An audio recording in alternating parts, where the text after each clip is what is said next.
Guys, there is more essential hip-hop that you need in your collection. In this video, I got 5 more to show you that you absolutely need to own if you're a hip-hop head or trying to get into hip-hop. I think you'll agree with me. Stick around to find out my picks.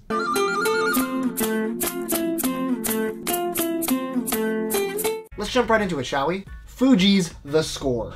This is one of the most respected albums in hip-hop history for many reasons. It launched the career of Wyclef Jean and Lauryn Hill. Lauryn Hill, some consider to be one of the best rappers ever. I think she is fantastic. And this album is just so full of soul, it's jazzy at times, and it's just hip-hop royalty. It's classic. Vinyl Me Please did a really nice version with a big gatefold, and the record color is super cool. It's this really nice yellow and black split with the yellow being translucent. It really matches the cover nicely, which is this black and yellow mixture as well. And yeah, this album, I mean, Lauryn Hill, she went on to do great things like Miseducation of Lauryn Hill. Wyclef has a couple good albums solo. I mean, you know the Fugees. If you don't know them by name, you've absolutely heard How Many Mics, Ready or Not, Fuji La, Killing Me Softly.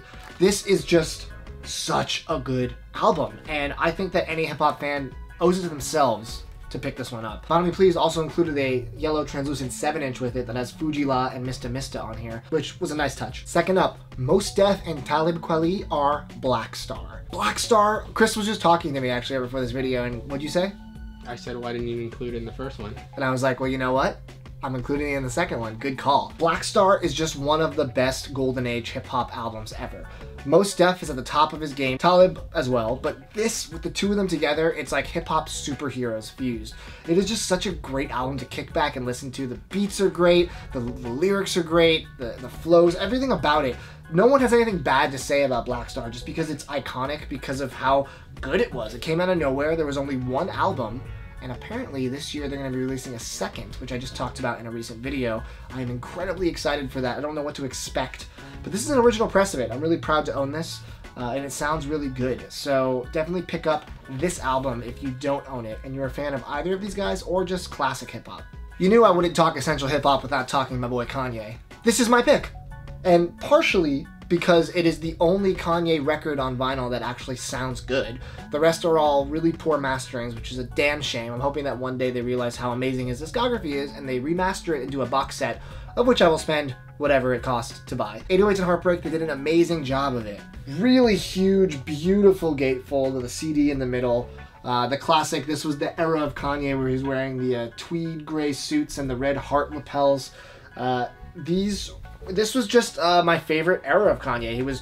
He came off of Graduation being so bombastic and partying and on the top of the world. Unfortunately, his mom passed away, and then he went into this dark era where it put out some of the best music of his entire career. I think 808s is a landmark album in hip-hop history, and I think that it doesn't get nearly enough credit that it deserves. A lot of people say, oh, it's boring, he sings too much, it's auto-tuned, but the message behind it, the execution, and the songs themselves are top-notch. It also influenced so many people in hip-hop that everyone loves today, including Drake and The Weeknd, where that style of music was pioneered through Kanye. Again, Kanye takes music and he pushes the genre forward, and everyone struggles to catch up with him, and by the time they do, he's already moved on to the next thing. He's that good. 808s is essential to own, and thankfully this pressing sounds pretty good. I had a really hard time picking what album from this band I was going to pick. I decided to ultimately go with Outkast Speakerboxx / The Love Below. This was their incredibly ambitious double album where each of them had their own album within it. So Big Boy had Speakerboxx and Andre had The Love Below. A lot of people consider Andre 3000 to be the best MC ever. I mean, it's kind of hard to argue that sometimes. His flow is unmatched. He is just, it's like butter, it's syrupy, it's so nice to listen to, and he has so much to say. Both of these albums, though, are terrific. Big Boy's a little more hip-hop heavy, still some stuff like I Like the Way You Move on there, and then Andre's a little more R&B heavy, but he still definitely raps on it. So you get the best of both worlds on both albums. This is a huge deluxe gatefold. I mean, it's 4 discs, so you kind of have to have a deluxe gatefold for it. And it sounds good. My one big complaint is that on The Love Below, for most copies, I guess because of sample issues, My Favorite Things is not included. There is a bootleg of this that does include it, but that sounds terrible, so don't get it.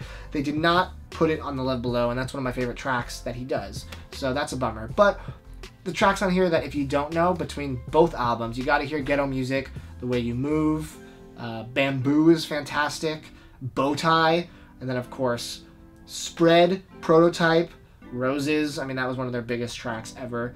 Behold a Lady. I think I prefer The Love Below if I had to pick. They're both just such special albums, and this shows why Outkast is as good as they are, because they can do something like this and kill it. And finally, a lot of people will disagree and they will say that the album before this is the one that I should have picked, but you're wrong. I'm picking The Eminem Show. Now, this was Eminem's last album, and then he died, and then he came back as a bad rapper. That's a little mean. I don't mean to be that harsh, but honestly, this was the last album that he was at the top of his game and the top of the world. Everybody was talking about Eminem at this time. Do you remember when the Without Me video came out? Everybody was singing it, everybody was rapping it, everyone was talking about it.